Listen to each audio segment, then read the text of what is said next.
नमो हरियंताणं नमो सिद्धाणं नमो आयर्याणं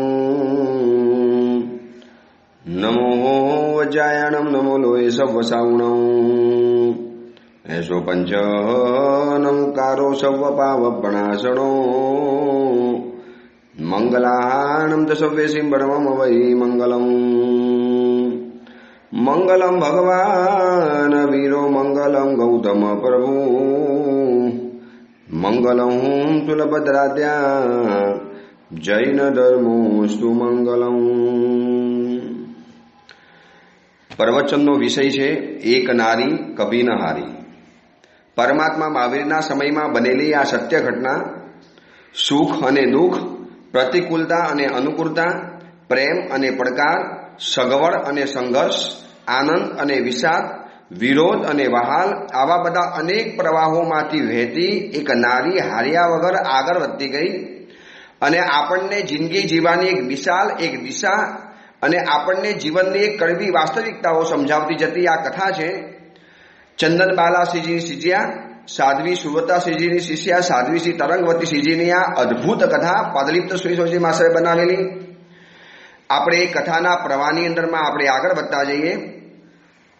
રાજગૃહી નગરી અને એમાં સોમા શેઠાણી અને ધલપા શેઠીની જે હવેલી છે, જે હવેલીની અંદરમાં રોજ વેપાર અને વિલાસની વાતો ચાલે, રોજ અને ભોગ અને ભોજનની વાતો ચાલે, જ્યાં ભોગ અને ભોજનની ચર્ચાઓ ચાલે ત્યાં આજે એક વૈરાગીની આત્મકથા ગુંજે છે।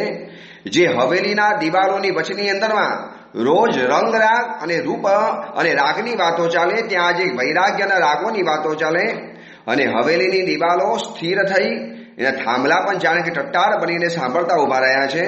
અને તરંગવતી સાધ્વીજી ભગવંત છઠનું પારણું છે એ ભૂલી માત્ર પરિવારની એક વિનંતી, ભક્તિ ભર્યો એક પરિવાર અને પરિવારને જે પોતાના તરફથી થયું છે આકર્ષણ, હવે એ આકર્ષણને વૈરાગ્ય તરફ કેમ ખેંચીને જવાનું? પોતાના રૂપથી ખેંચાતા લોકોને વૈરાગ્ય તરફ વારવાનું એક જ મિશન લઈને ફરનારા તરંગવતી સાધ્વીજી ભગવાન આત્મકથાને આગળ વધારે છે। તરંગવતી સાધ્વીજી ભગવાન આપણે કલ્પવાના છે કે હવેલીમાં બેઠેલા છે, ઊનનું આસન બિછાવેલું છે અને વિશ્વભરના શ્રેષ્ઠ સૌંદર્યની સામ્રાજ્ઞી એવા એક સાધ્વીજી ભગવંત પરમાત્મા મહાવીરના ધવલ વસ્ત્રની અંદરમાં બેઠેલા છે। જાણે કે સૌંદર્યએ વૈરાગ્યથી દીક્ષા લીધી હોય અને સાક્ષાત સૌંદર્ય જાણે કે દીક્ષા લઈને બેઠેલું હોય એ રીતે સાધ્વીજી ભગવાન બેઠેલા છે। આગળ મુપત્તિ રાખી છે, નીચી નજર છે અને આખા પરિવારને પોતાની આત્મકથા બતાવી રહેલા છે। ચલો આપણે એ કથાને સાંભળીએ।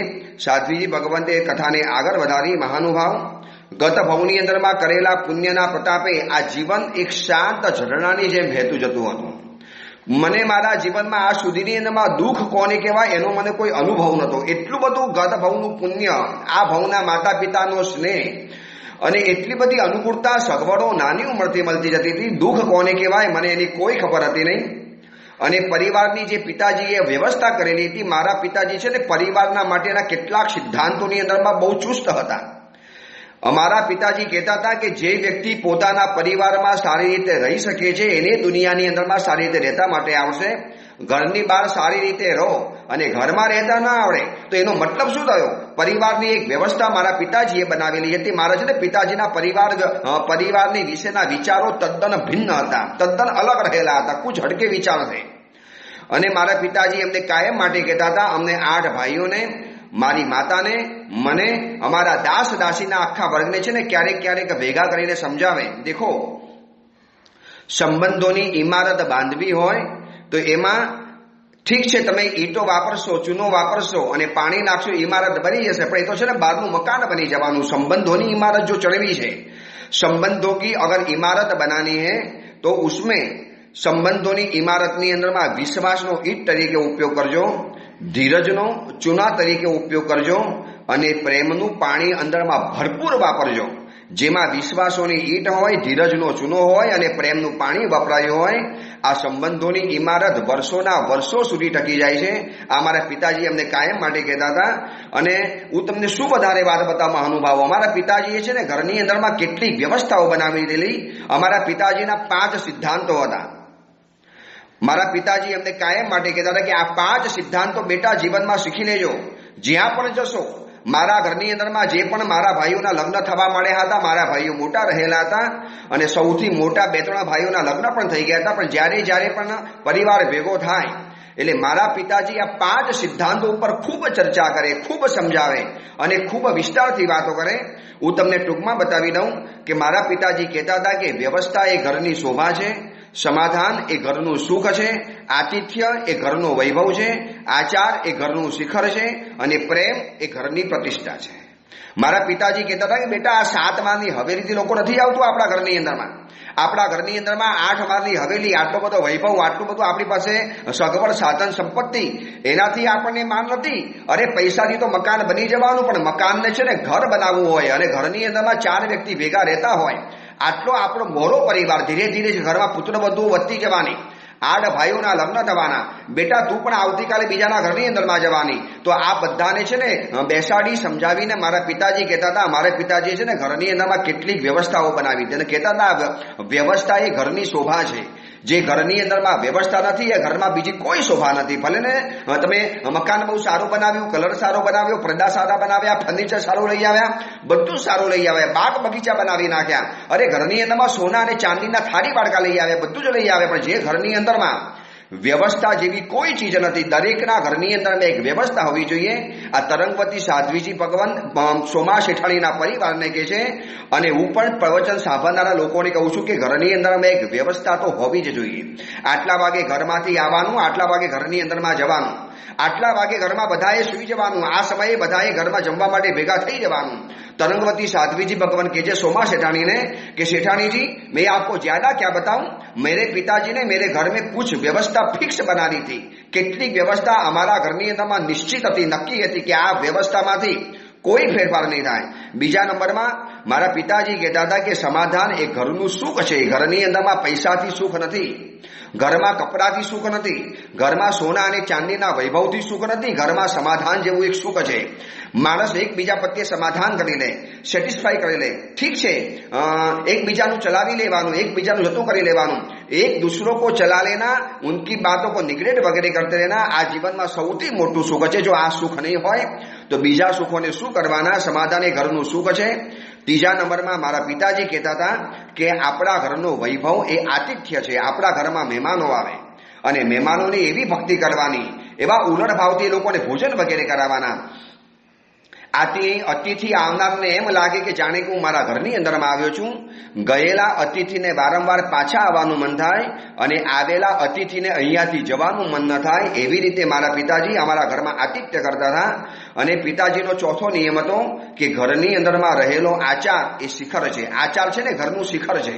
ઘરની અંદરના કેટલાક કુલાચારો, કેટલાક સદાચારો, કેટલાક મર્યાદા, કેટલાક રીતિ રિવાજો મારા ઘરની અંદરમાં છે ને કેટલાક આચારો ફિક્સ હતા. જૈન પરિવાર હતો એટલે જૈન પરિવારના જે આચારો હતા, રાત્રિ ભોજન નહીં, કંદમૃતો નહીં, પરમાત્માની રોજ અષ્ટપ્રકારની પૂજા તો કરવાની, સંધ્યા આરતીમાં બધાએ ભેગા થવાનું, ઘરની અંદરમાં એક વખત ભોજનના એક સમયે આખો પરિવાર ભેગો થાય, ઉપસ્થિત થાય. અને જે આચારની પરંપરાઓ જૈન કુલની હતી, બધી જ પરંપરાઓ અમારા ઘરની અંદરમાં સચવાતી હતી. 5 તિથિ લીલોતરી પણ વગેરે ન બને અને આખી આચારના છે ને ઘરની અંદરમાં એક શિખર જેવું વાતાવરણ હતું. અને મારા પિતાજી સૌથી છેલ્લે કહેતા હતા કે બેટા, ઘરની અંદરમાં પ્રેમ એ આપણા ઘરની પ્રતિષ્ઠા છે. બાકી બધી પ્રતિષ્ઠાને તો શું કરવાની? પ્રેસ્ટીજ આપણી બહુ હોય, પણ ઘરમાં જો એક વ્યક્તિને બીજા પ્રત્યે પરસ્પર પ્રેમ ન હોય તો આ પ્રેમ એ પણ ઘરની પ્રતિષ્ઠા છે. અને આના કારણે છે ને આ કેટલાક નીતિ નિયમના કારણે અમારો પરિવાર ઘરની અંદરમાં એટલો બધો વ્યવસ્થિત રહેતો હતો. સમયસર ઉઠી જવાનું, સમયસર સૂઈ જવાનું, સમયસર પૂજા થઈ જાય, સમયસર ભોજન પતી જાય, બધાએ બધાની રીતે કોઓપરેટ કરીને રહેવાનું, પ્રેમથી રહેવાનું, એકબીજાને સહકાર આપવાનો, સાથે ચાલવાનું. અને આખા કારણે છે ને એમ લાગે કે જાણે કે અમારા પરિવારની અંદરમાં એક એકતા હતી, એક યુનિટી રહેલી હતી. અને આ રીતે પરિવાર ચાલે. જીન પૂજા, સંધ્યા આરતી, પ્રતિક્રમણ, સામાયિક કલાનો અભ્યાસ, કલાકો સુધી વીણાનું વાદન, 8 ભાઈઓની સાથે ઉદ્યાન અને બગીચામાં ફરતી, મસ્તી તોફાન કરતી, માતા પિતાનો અસીમ સ્નેહ, ધાર્મિક અભ્યાસ, આ વગેરેની સાથે છે ને મારી ઉંમર તો વધતી જ ચાલી. ઉંમર વધતી ગઈ. ઉંમરને તો કોઈ રોકી શકતું નથી, પરંતુ ક્યારેક ચિત્રકામ કરું, ક્યારેક કલાનો અભ્યાસ કરું, મંદિરમાં તો રોજ અષ્ટપ્રકારની પૂજા કરું. અને ગુરુકુલની અંદરમાં નવું નૃત્ય જે શીખવાડ્યું હોય એનો સૌથી પહેલો પ્રયોગ હું મારા ઘરમાં બનેલા આદિનાથ ભગવાનની સમક્ષ કરું. અને પરમાત્માની સામે મને નાસ્તા એટલી બધી ભાવ વિભોર બની. જો મારા 8 ભાઈઓ પણ છે ને કલામાં વિશારદ હતા, પખવાજ વગાડે, ઢોલ વગાડે, મંજરી વગાડે, ખંજરી વગાડે અને આ બધું છે ને વગાડતા વગાડતા વગાડતા હું ભાવ વિભોર બનીને નાટ્ય કરતા જાઉં. એમ લાગે કે જાણે કે દિવસો છે ને પાણીના પ્રવાહની જેમ વધતા ગયા. ઉંમર વધવાની સાથે મારું સૌંદર્ય પણ છે ને અપતિમ વધતું ગયું. કૌશાંબી નગરીની અંદરમાં ક્યારેક મારે બહાર જવાનું થતું, ક્યારેક ગામની અંદરમાં નગરમાં કૌમુદીના મહોત્સવ હોય. અમારા નગરમાં તો રોજ મહોત્સવ ચાલે, કારણ કે અમારો રાજા પોતે જ કલા રસિક રહેલો હતો. ક્યારેક જીનવાણીનું શ્રવણ કરવા જતી, ક્યારેક નગરમાં કોઈ કામ માટે બહાર જતી. ત્યારે એ વખતે છે ને લોકોની આખા નગરનું જાણે કે કેન્દ્ર હું જ બની જાઉં. કોઈ પણ ભીડની અંદરમાં જાઉં, કોઈ પણ મહોત્સવની અંદરમાં જાઉં, કોઈ પણ કાર્યક્રમની અંદરમાં જાઉં, એટલે લોકોની આંખો છે ને મારા તરફ ખેંચાઈ જતી અને અવનવા ભાવો, વિચિત્ર નજરો છે ને મને જોયા કરતી. પણ આ બધાના વચની અંદરમાં હું એકદમ સ્થિર રહેતી, કારણ કે છે ને મને મારા વિમલમતી ઉપાધ્યાય પહેલેથી મને આ બાબતમાં ખૂબ ચેતવી હતી. મને ઉંમર આવે એની પહેલા મને વિમલમતી ઉપાધ્યાય ભગવંતે જે કેટલીક વાતો મને સમજાવી હતી ને, એટલી બધી વાસ્તવિકતાવાળી વાતો બતાવી કે આજે એમ લાગી કે આ વિમલમતી ઉપાધ્યાય જો ન હોત તો આ સૌંદર્યના મહાસાગરના ધસમસતા સુનામી પૂરની અંદરમાં આ તરંગવતી તણાઈ ગઈ હોત. પણ આજે બચીશું માત્ર વિમલમતી ઉપાધ્યાય ભગવંતે મને પહેલે કીધેલું, બેટા તું યુવાન થશે તારું સૌંદર્ય ત્રિભુવનને મોહિત કરનારું બનશે. તું અત્યારે આટલી નાની છે તો પણ આટલી બધી ત્રિભુવનને મોહિત કરે એવી બને. જ્યારે તારા યૌવનની ડાળ ઉપર જ્યારે યુવાનીની કોયલ કિલ્લોર કરશે, પંચમ સૂર જ્યારે રેલાવશે, બેટા તારી પાસે અવનવીઓ માંગણીઓ આવવાની, બહુ જાતની નજરોનો તારે સામનો કરવાનો. આ બધાની અંદરમાં તારે ટકી જવાનું છે. રણ મેદાનની અંદરમાં એક સૈનિક બખ્તર પહેરી અને જ્યારે યુદ્ધના મેદાનની અંદરમાં જાય અને એની ઉપર છે ને વિશ્વભરના બધા શસ્ત્રોનો પ્રયોગ થાય, પરંતુ સૈનિક છે ને બધાને મારી હટાવે. કુશળ સૈનિક એને કહેવાય, સાચો યોદ્ધા એને કહેવાય કે બાણ આવ્યું, તલવાર આવ્યા, ભાલા આવ્યા, બરછી આવી, છરી આવી કે તોપ ગોળા આવ્યા, કુછ ભી આ જાય, સૈનિકે આ પ્રહાર કુછ ભી કરો, હું યોદ્ધા છું. આ બધાનો ખાત્મો મારે બોલાવવાનો, આ બધાનો સામનો મારે કરવાનો. બેટા તારે પણ છે ને આ સૌંદર્યના મહારણ સંગ્રામની અંદરમાં તારે પ્રવેશ તો કરવો જ પડશે. તું યુવાન તો થવાની અને તારે આ બધાનો છે ને નજરોનો સામનો કરવો પડશે. જાત જાતની નજરો આવશે, વિકારી નજર પણ આવશે, ભક્તિ ભરેલી નજર પણ આવશે, કોઈની આકર્ષણવાળી નજરો પણ આવશે, કોઈની ભૂખી નજરો પણ આવશે. બેટા જાત જાતની નજરો તારી ઉપર પડવાની, પણ તું છે ને તું યોદ્ધા છે, એક સૈનિક છે. અમારા સંસ્કારોનું કવચ પહેરીને જજે. આ મારી વાતોના છે ને વાતોના મજાના કવચ બનાવી દેજે અને બેટા એમાં તો સુરક્ષિત રહી. અને બસ આ વિમલમતી ઉપાધ્યાય ભગવંતે જે આ સમજાવ્યું ને, હું એકદમ અડોળ હતી. મને છે ને કોઈની નજરના આકર્ષણ ક્યારે પણ ન થાય. મને ખબર હતી આખા નગરનું આકર્ષણ હું છું, પણ મને કોઈના તરફ આકર્ષણ ન થતું. જ્યારે જીનવાણી સાંભળવા જાઉં અને ક્યારેક ક્યારેક છે ને અરીસાની અંદરમાં હું મને જોતી, ત્યારે હું પોતે આશ્ચર્યચકિત બની જતી કે આટલું બધું અસીમ રૂપ, ત્રિભુવનને મોહિત કરનારું સૌંદર્ય મને કઈ રીતે મળ્યું હશે. સમણીઓ ભગવંતી પાસે પણ વંદન કરવાની અંદરમાં જાઉં અને મેં તમને કીધું હતું કે મારા ગામની અંદરમાં એક સાધ્વીજી ભગવંતનું જે વૃંદ આવ્યું હતું, સમણી ભગવંત, એમને વંદન કરવાની અંદરમાં ગઈ અને એમની સાથે તો અનેક વિશાળ સાધ્વીજી ભગવંતો હતા. વિશાળ સમુદાયનું વૃંદ રહેલું હતું, પરંતુ એક નાની ઉંમરના અને જે ઉંમરે માણસ દીક્ષા લેવાનું વિચારે પણ નહીં, લગભગ 25-28 વર્ષના સાધ્વીજી ભગવંતની એ ઉંમર અને એમનું પણ સૌંદર્ય બે મિસાલ રહેલું હતું. પરંતુ નીચી નજરે સ્વાધ્યાય કરે, બહુ મધુર સ્વર અને આમ છે ને બધા સાધ્વીજી ભગવંતોથી આ સાધ્વીજી ભગવંત અલગ પડી જાય અને મને એમના તરફ આકર્ષણ થયું. ગઈ બેઠી એમની પાસે, એમના નિકટની અંદરમાં ગઈ, ગુરુ ભગવાનની આજ્ઞા લઈને એમને સત્સંગ કરવાની શરૂઆત કરી. અને એક દિવસ છે ને પૂછતા જ્યારે દિલના તાળ જોડાઈ ગયા, ત્યારે મેં પૂછ્યું, મેં કહું महाराज जी साची बात बताना, आपको इस उम्र में दीक्षा लेने की इच्छा क्यों हुई? कोई दुख हुआ, कोई तकलीफ हुई, आप कोई वैराग्य का कारण का? बस मारे वैराग्यનું કારણ જાણવું હતું. અને એ સાધ્વીજી ભગવંતે જે મને વૈરાગ્યનું કારણ બતાવ્યું, આ તરંગવતી સાધ્વીજી ભગવંત પોતાની આત્મકથાની અંદરમાં એ સાધ્વીજી ભગવંતની પોતાની કથા બતાવે છે. સોમા શેઠાણીને કહે છે કે મેં જ્યારે સાધ્વીજી ભગવંતને પૂછ્યું કે મહારાજી આપને દીક્ષા લેવાનું કારણ શું, અને સાધ્વીજી ભગવંતે બહુ ટૂંકની અંદરમાં મને એમની કથા બતાવી કે તરંગવતી શ્રીમંત પરિવારની હું પણ દીકરી હતી, મારી પણ બહુ મોટી હવેલી હતી, પરંતુ છે ને મારી હવેલીની અંદરમાં સૌથી ઉપરના મારે હું જઉં, ક્યારેક એની અગાસી ઉપર રમું, મારી સખીઓ સાથે રમતી જાઉં, પરંતુ છે ને ક્યારેક મારા ઘરની સામેના એક ઘરનું દ્રશ્ય હું જોઉં અને આખો દિવસ હું બેચેન બની જાઉં. કોણે જાણે છે દ્રશ્ય જોવાતું નહોતું મારાથી. મારા તો આમ જાણે મને એમ થાય કે મારા જીવન પણ આવું બની જશે. મારી હવેલીના માર ઉપરથી મને છે ને નાનકડા ઘરનું એક દ્રશ્ય દેખાયા કરે. એક પત્નીનો પરિવાર ઘરની અંદરમાં રહેતો હતો. પરંતુ કોણ જાણે શું હશે ઘરની અંદરમાં પતિ પત્ની ક્યારેક ક્યારેક એવા ઝઘડે, એમાં પતિ જ્યારે આગ બબૂલો બની જાય, ગુસ્સેબાજ બની જાય અને એની પત્નીને જે ઢૂસા મારે, લાત મારે, ચાબુક મારે, લાફા ફટકારે, ઢોર મારે, મારાથી આ દ્રશ્ય ન જોવાય. ઓલી સ્ત્રી બચારી આજીજી કરે, પગમાં પડે, મને છોડી દો, મને નહીં મારો. પણ કોણ જાણે શું હશે, પત્નીનો ગુનો હશે, પતિ ગુસ્સેબાજ શું હશે છે ને. આ દ્રશ્ય જોઈ અને મને છે ને પુરુષોની જાત તરફ નફરત થઈ ગઈ. દુનિયા કે સભી પુરુષ એટલે બધા પુરુષો આવા જ રહેલા હશે. આટલા બધા ક્રૂર બની શકે, એક સ્ત્રીને મારી શકે, ઢોર મારી શકે, એની આજીજીઓ નહીં જોઈ શકે, એના આંસુને પણ જોઈ ન શકે. અરે આવો સંસાર. મેં નક્કી કર્યું કે જિંદગીમાં હું લગ્ન તો નહીં જ કરું, ક્યારે પણ નહીં કરું. બધા પુરુષો આવા જ રહેલા હશે. બસ આ દ્રશ્ય જોતી જાઉં અને નફરત મારી વધતી જાય. અને મારી માં ઘણી વાર આવે, બેટા હવે લગ્નની ઉંમર થઈ ગઈ, આટલા યુવકોના માગા તારી પાસે આવ્યા, કોક તો પસંદ કર, તારી જે ઈચ્છા હોય બેટા બોલી જા, તારા મનમાં કોઈ પણ હોય. હું મારી મારી સામે દિલ ન ખોલું, પણ છે ને મને એટલી બધી નફરત થયા કરે. આ બધો જે ઢોર માર જોયો, અરે સ્ત્રીઓની આ દશા. શું અમે છે ને ઢોરો જેવા છીએ? અમારે બીજાને માર સહન કરવાના, અમારે કાયમ માટે આવું સહન કરતા જાણું. આવું છે ને અંદરમાંથી મને એટલી બધી વેદના થાય, એટલો વલોપાત થાય અને નફરત મારી વધતી જાય. આ બધાની વચની અંદરમાં મારા અજાણમાં, મને પણ ખબર નથી, કદાચ મને કોઈક જગ્યાએ જોઈ હશે ને નગરનો સૌથી શ્રીમંત કુટુંબનો એક શ્રેષ્ઠી પુત્ર મારા પ્રેમમાં પડેલો હતો. મને પણ ખબર નથી. આ તરંગવતી સાધ્વીજી ભગવાનને ગામની અંદરમાં નગરમાં આવેલા સાધ્વીજી ભગવાન પોતાની આત્મકથા બતાવે છે. મને પણ ખબર નહીં કે શ્રેષ્ઠી પુત્ર મારા પ્રેમમાં પડેલો છે અને એને જીદ પકડી લગ્ન કરીશ તો મારી સાથે જ કરીશ, આવી એને જીદ પકડી. મને તો આ બાબતની કોઈ ખબર નથી, કારણ કે હું તો દરેક પુરુષ નફરત કરતી હતી. પુરુષ માત્રની સામે મને જોવાનું નહોતું ગમતું. મેં કહ્યું હતું મારી અટારીમાં, મારા આવાસની અંદરમાં એક પણ પુરુષ વર્ગ ન જોઈએ, મને કોઈ પુરુષ જોઈએ જ નહીં. નફરત થઈ ગઈ. મારા ભાઈ અને મારા પિતાજી સિવાય કોઈ પુરુષ સાથે હું છે ને ક્યારે જાજી વાતચીત નથી કરતી. સમય વહેતો ચાલ્યો અને આ બાજુ નગર શ્રેષ્ઠીને જ્યારે લગ્નની વાત આવી અને એને મારું નામ આપ્યું, એના પિતાજી મારા પિતાજીની પાસે આવ્યા અને આટલું મોટું શ્રીમંત કુટુંબનું ઘર સામેથી જ્યારે કહેવા માટે આવ્યું, મારા પિતાજી મારી મમ્મીને કહે, મારી મમ્મી મારી પાસે આવે અને મારી મમ્મી આજીજી કરે, આંસુ પાડે, ખોરો બિછાવે, પાલો બિછાવે. બેટા આટલી તો મારી વાત માન, બેટા તો અમારી જવાબદારી છે, તું ના કેમ પાડે છે? દરેક છોકરી લગ્ન તો હવે કરવા પડે.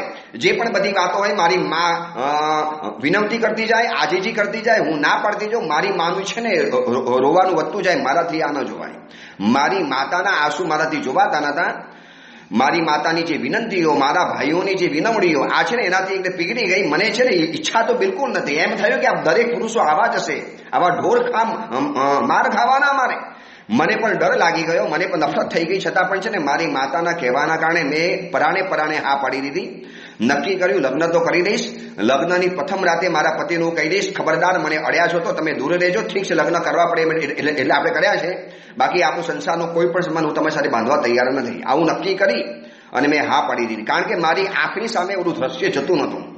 એ ઢોર માર ખાતી જે સ્ત્રી, એની આંખમાંથી વહેતી આંસુની જે ધાર, એની આજીજી ભરી જે વિનંતીઓ, એના પતિના પગ પકડીને જે કરગરે, બસ આ દ્રશ્ય છે ને મને અંદરમાંથી આ મારા રૂવાડા મારા ખડા કરી દેતા હતા.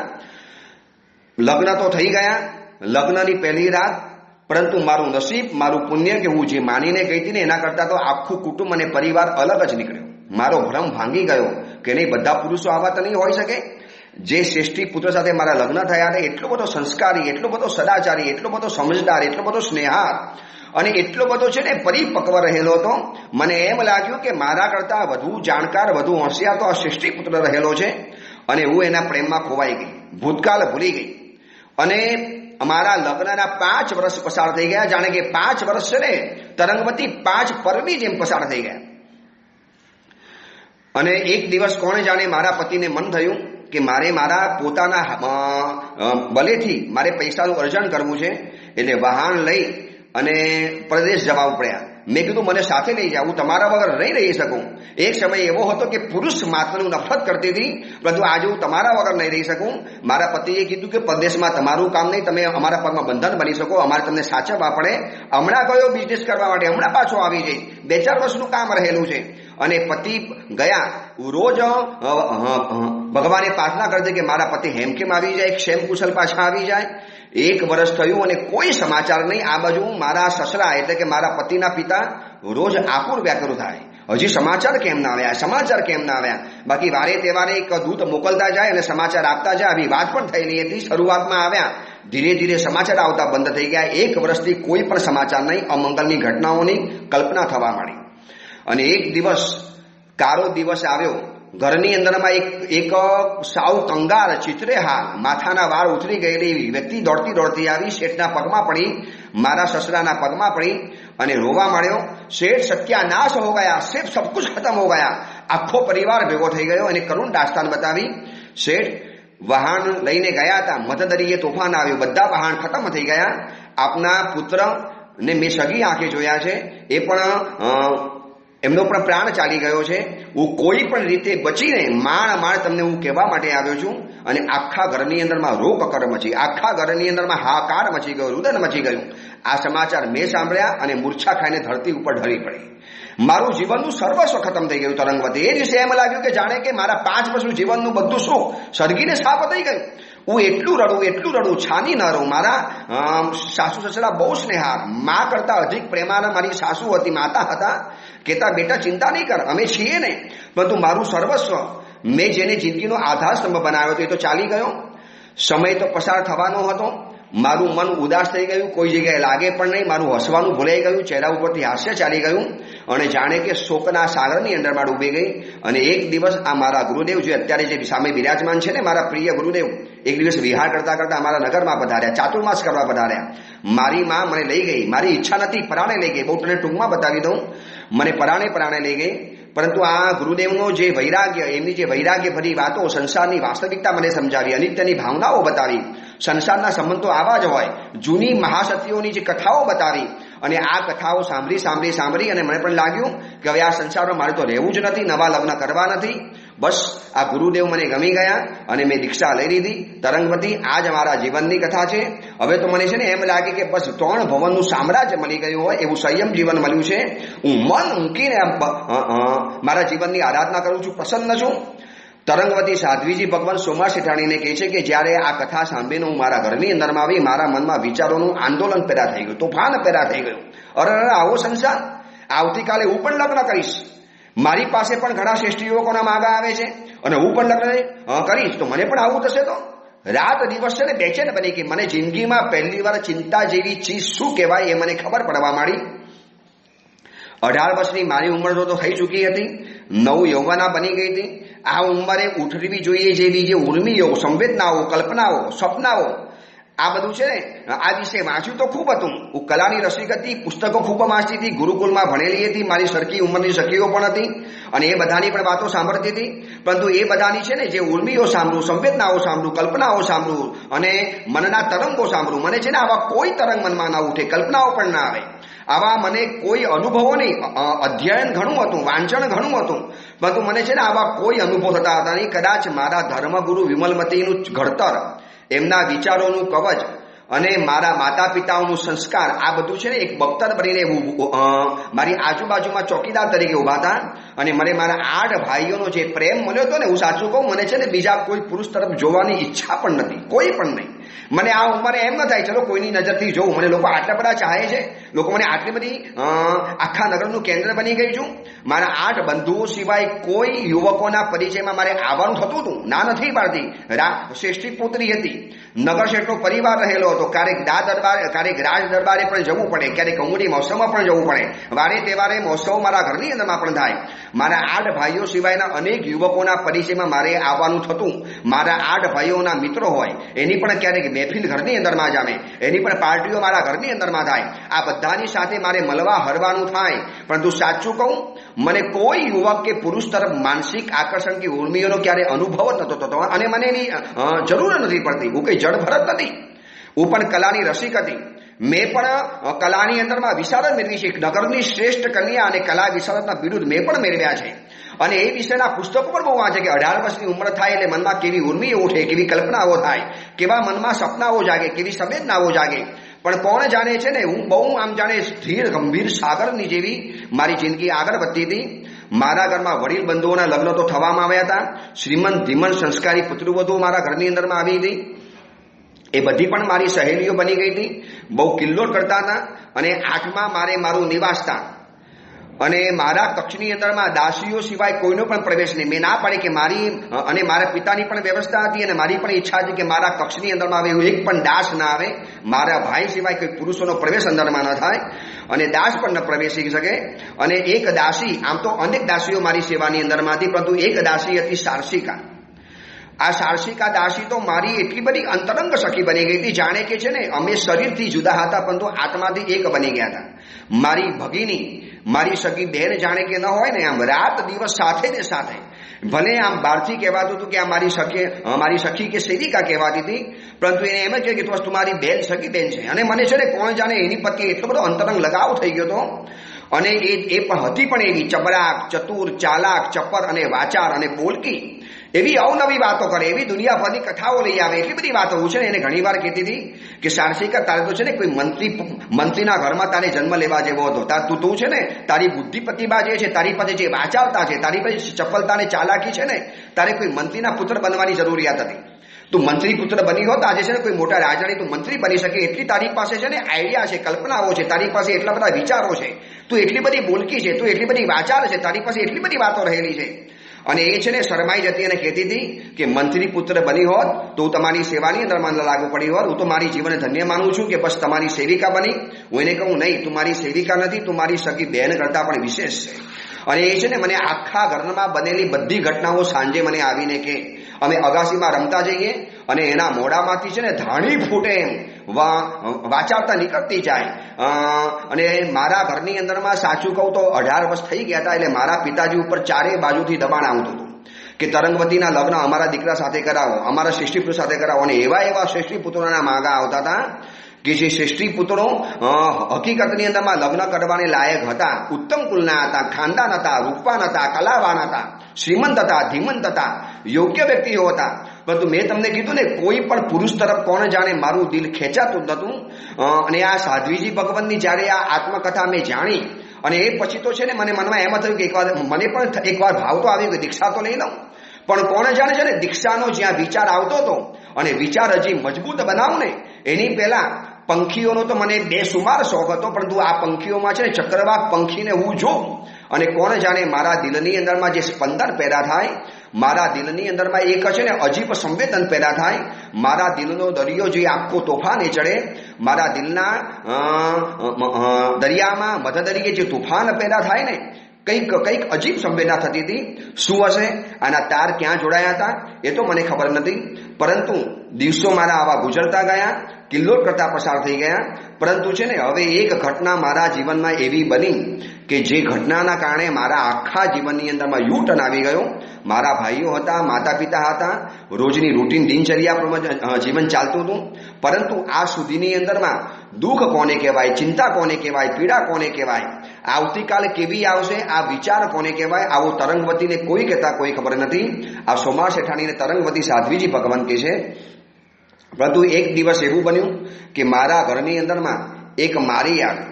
અમારું બીજું એક દૂરનું ઉપવન હતું. એ તો ગામની બહાર બહુ મોટું ઉપવન. અમારા ઘરમાં જે ઉપવન હતું અને એની અંદરમાં જે આદિનાથ ભગવાનનું જિનાલય હતું એ તો હતું જ, પરંતુ બીજું એક આજની ભાષામાં જેને ફાર્મ હાઉસ કહી શકાય. તો તરંગવતી સાધ્વીજી ભગવાન કહે છે કે અમારું એવું દૂરનું ઉદ્યાન હતું અને ઉદ્યાનની અંદરમાં એક વિશિષ્ટ પ્રકારનું ફૂલ ઉગ્યું. અને આ ફૂલ લઈ અને મારા પિતાજી પાસે આવ્યો અને કીધું કે બહુ અજીબ પ્રકારનું આ ફૂલ ઉગ્યું છે, આપણા બગીચામાં આવું ફૂલ મેં તો પહેલી વાર જોયું છે. હું તમને એટલા માટે આપવા માટે આવ્યો છું કે આદિનાથ ભગવાનની પૂજામાં કામ લાગશે. અને પિતાજીએ મને આ ફૂલ બતાવ્યું. બસ એ પછી જીવનમાં જે ઘટના બની અને એ ઘટનાના કારણે જીવનમાં આખો યુ ટર્ન આવી ગયો. એ શું યુ ટર્ન છે, એ વાત શું ચાલે છે, એ તરંગવતી સાધ્વીજી ભગવાન એમના શ્રી મુખેથી આપણે જાણીશું. એ આવતીકાલે આપણે જાણીશું. આવતીકાલે સોમા શેઠાણીના ઘરની અંદરમાં સાધ્વીજી ભગવાન તો બિરાજમાન છે અને એમને પોતાની આત્મકથા તો કહેવાની શરૂઆત કરી છે. આપણે પણ આ આત્મકથાને જાણીએ છીએ.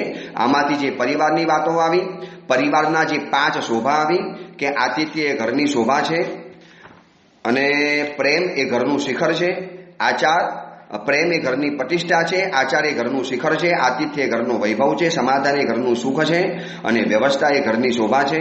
તો આવા પ્રકારનો આપણો પણ પરિવાર બને, પરિવારમાં એક વ્યવસ્થા નિશ્ચિત થાય, વડીલ પરિવારમાં જે પણ વ્યવસ્થા નક્કી કરે કે આટલા વાગે બધાએ ઘરની અંદરમાં આવી જવાનું અને આટલા વાગે ઘરમાં બધાએ સૂઈ જવાનું, આવી કેટલીક વ્યવસ્થાઓ ઘરમાં હોવી જોઈએ. આ તો ભાઈ પછી જો એવી વ્યવસ્થા ન હોય તો ઘર અને ધર્મશાળા આમાં કોઈ ભેદભાવ નહીં રહે. ઘર કોને કહેવાય? જ્યાં વ્યવસ્થા હોય. ધર્મશાળામાં કોઈ વ્યવસ્થા ન હોય. ધર્મશાળામાં કોઈને મન ભાવે તારે જાય ને મન ભાવે તારે આવે. તો આવી આજના સમયમાં ઘરની વ્યવસ્થાઓ થવા માંડી છે. નવરાત્રિના ગરબા હોય, કોઈ 12 વાગે આવે, કોઈ 2 વાગે આવે. અરે મેં તો એવા પરિવારો જોયા, શ્રીમંત પરિવારો કે પતિ પત્ની રાતના 2-2, 3-3 વાગે આવે. દરેકની પાસે પોતાના ઘરની અલગ અલગ ચાવી. મમ્મી પાસે ચાવી અલગ, દીકરા પાસે ચાવી અલગ, દીકરી પાસે ચાવી અલગ. દરેક પોતપોતાની ઘર ખોલી અને ઘરની અંદરમાં આવી જાય. અને શ્રીમંત પરિવારોમાં તો ક્યારેક ઠીક છે કોરોના વાયરસ ચાલે છે એટલે પાર્ટીના બધા ધુમાડા બંધ થઈ ગયા. આ બધા નખરા બંધ કરી નાખે કોરોના વાયરસે. બાકી આ બધા પાર્ટીઓના જે નખરા ચાલતા હતા, 2-2 વાગે પાર્ટી પતે, વીકેન્ડની અંદર પાર્ટીઓ મનાવવાની અને મોટી હોટલોની અંદરમાં જવાનું અને પછી મન ભાવે ત્યારે ક્લબમાંથી 2 વાગે 3 વાગે રાતના ઘરની અંદરમાં આવવાનું. શનિવારે 2-3 વાગે આવે, રવિવારે 11-12 વાગે ઉઠવાનું. આ બધી નખરા કોરોના વાયરસે બધા બંધ કરાવી દીધા. જો આવું બધું ચાલતું હોય તો ઘરની અંદરમાં કોઈ વ્યવસ્થા જેવું નામ નિશાન નથી. તો આ ખાસ વ્યવસ્થા તરંગવતીના જીવનમાંથી સાંભળવા જેવી છે. હવે એમના જીવનમાં બનેલી શું ઘટના છે એની વાત આપણે આવતીકાલે જાણીશું. એ જીના કાંઈ પણ બોલાય તો ઈચ્છા